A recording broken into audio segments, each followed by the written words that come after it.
Welcome,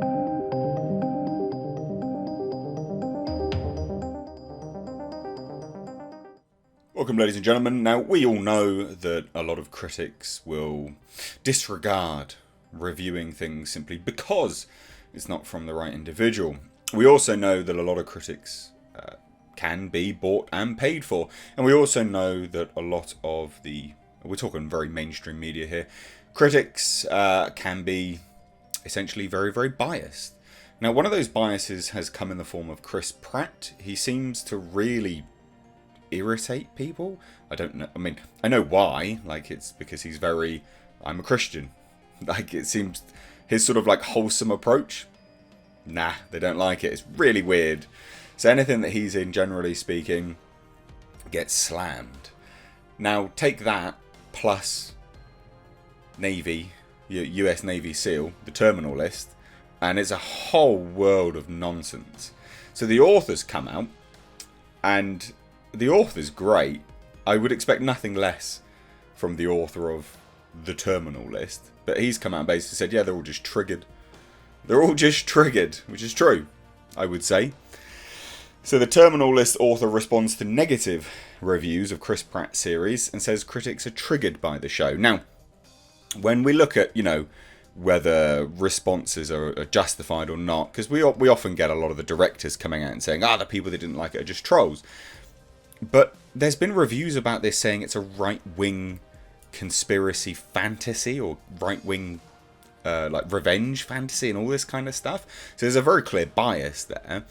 Now, I've reviewed this show, and I think it's really important to note that, it's pretty anti-corporation. It's pretty, it tackles government corruption and things like this. Not generally speaking right-wing stuff. Anti-big corporations, and like it's so strange. It's a weird mentality to have, to state that that is a right-wing like fantasy. It's super strange. Maybe it's just because it's US Navy SEALs and there's a lots of guns in it. Maybe it's just because there's guns.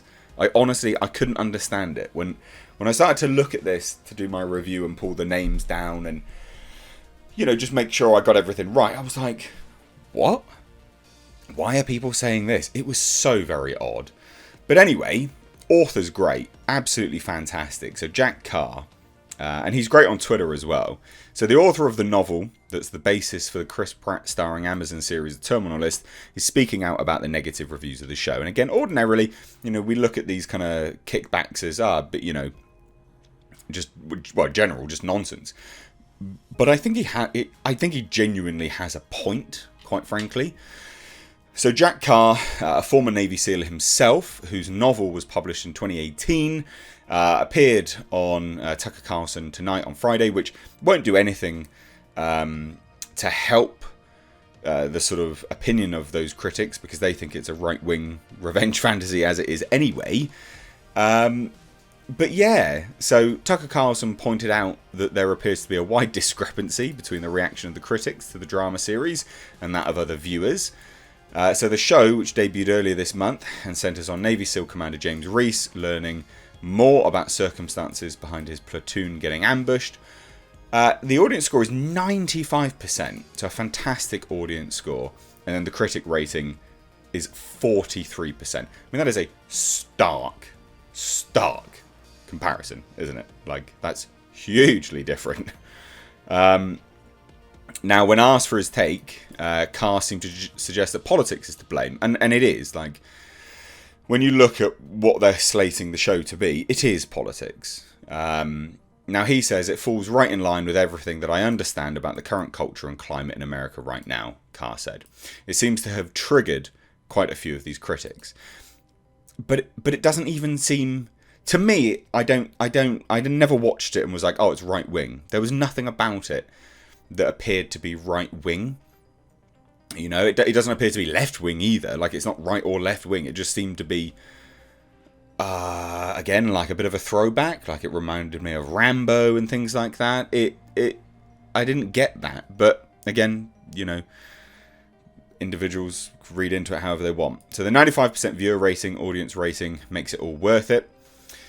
We didn't make it for the critics, we made it for those in the arena. We made it for the soldier, sailor, airman and marine that went out downrange to Iraq and Afghanistan, so they could sit on the couch and say, hey, these guys put in the work, they put in the effort to make something special and make a show that speaks to them, and that 95% rating lets me know that we at least got close. And the thing is, they actually, there was a lot of effort put into this show, a lot of effort, like having people on set to ensure that the sort of acting of, the acting out of the more tactical specifics and the gunplay and things like that was more in line with what it should be.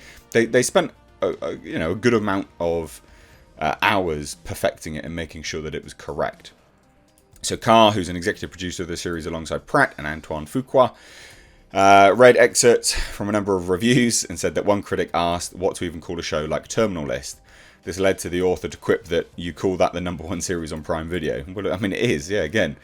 But it is baffling. Like, the response has been baffling.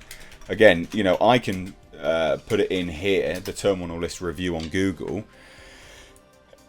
And, yeah, the Terminal List. Critics think this Amazon show is right-wing trash. Like, what? Again, yeah. Critics slam Chris Pratt's anti-woke action series. Do you see what I mean? Like, I was looking at this and I was just like, because this is obviously, I typed in the Terminal List and it came up with normal things.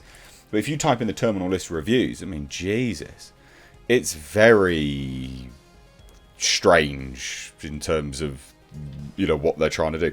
And again, like, it is actually quite predictable, but I enjoyed that for what it was. But I do like it when, it is right wing. Oh, it's so funny. But I enjoy a show that has some level of predictability to it. It's nice, in my head, to have some of the things I predict come true.